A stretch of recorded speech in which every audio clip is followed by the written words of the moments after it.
There is a lot to be said about drafting players on your fantasy football team that play on explosive offenses. As a matter of fact, Sigmund Bloom and Andrew Erickson just recorded a show last week on the Footballguys channel that talks specifically about that. However, there is great value that you can find by drafting players on subpar offenses.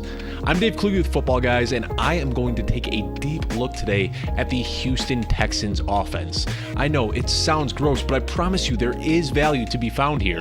If you haven't already, be sure to subscribe to the YouTube page. That's youtube.com/footballguys. We're bringing you these short videos every single day throughout the offseason, and you can check out all of our full-length shows there as well. Now let's go ahead and dive in and take a look at the Texans offense.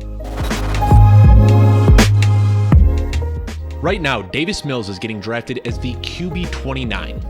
Brandin Cooks is getting drafted as the wide receiver 24. And Nico Collins, a name you might not even be familiar with, is getting drafted as the wide receiver 84. I'm going to tell you why all of these guys are fantastic values. First of all, this team is going to be playing from behind often, which means that they are going to have to rely on the passing attack to keep them in games. Garbage time points still matter, and Houston is going to rack up a ton of garbage time points. Let's start off with Davis Mills. Now, Mills isn't a guy that you should be drafting in single QB leagues, but if you're in a 2-quarterback league or a super flex league, you shouldn't leave your draft without this guy. He got some spot starts in 2021 and looked pretty good in them. Good enough that the Texans were willing to completely overlook the quarterback position this offseason and trot him out as their Week 1 starter. This quarterback class in the 2021 draft was loaded with top-end talent. Trevor Lawrence, Zach Wilson, Trey Lance, Justin Fields, and Mac Jones were all drafted within the first round.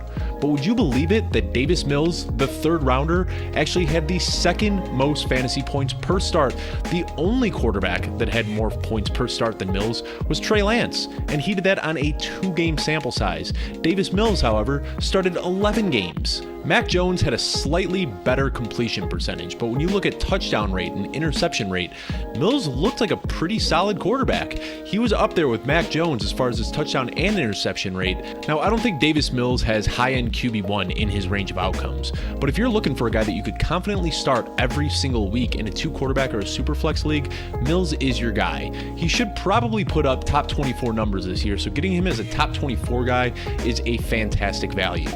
And if he takes a huge step forward this year, with that full offseason that I talked about, he could absolutely smash his current ADP. The next guy I want to talk about kind of feels like a gimme. Brandin Cooks has been Mr. Reliable his entire career. The Footballguys staff just got together for a collaborative article on undervalued wide receivers, and wouldn't you know it, Brandin Cooks was listed as the most undervalued guy among our staff. In back-to-back seasons with the Houston Texans, Brandin Cooks has put up top 20 numbers. And while he put up top 20 numbers last season, he was actually better when he was playing with Davis Mills. He averaged about 8 targets per game with Tyrod Taylor under center and 9.4 per game with Davis Mills. That is elite usage that should get you pretty excited about him next season. Despite playing on 4 different teams in the last 7 years, Brandin Cooks has put up 1,000 or more yards in all but one of those seasons. Brandin Cooks, just like Davis Mills, doesn't have an elite ceiling, but you can lock him in for 80 receptions and 1,000 yards just about every single season. You can almost guarantee that this guy is going to give you top 20 production, and if he can maintain that target share from his sample size with Davis Mills last year at 9.4 targets per game, he might finally crack into that wide receiver 1 discussion. Right now, getting drafted as wide receiver 24, you are drafting Brandin Cooks at his absolute floor. The last guy I want to talk about is a deep pull, and like I said earlier, you might not even know the name. Nico Collins was a 3rd-round pick last year, getting drafted in the same exact round as Davis Mills. And while he didn't have a great season overall, there are some indicators that you can get really excited about when you peel back the curtain. First of all, I want to point out, you don't have to spend any draft capital on Nico Collins. This guy is regularly around in the 18th, 19th, 20th round of your fantasy draft. You can get him essentially for free in redraft. If you want to go out and get this guy in Dynasty, you could probably throw a 3rd or a 4th round pick and acquire Nico Collins.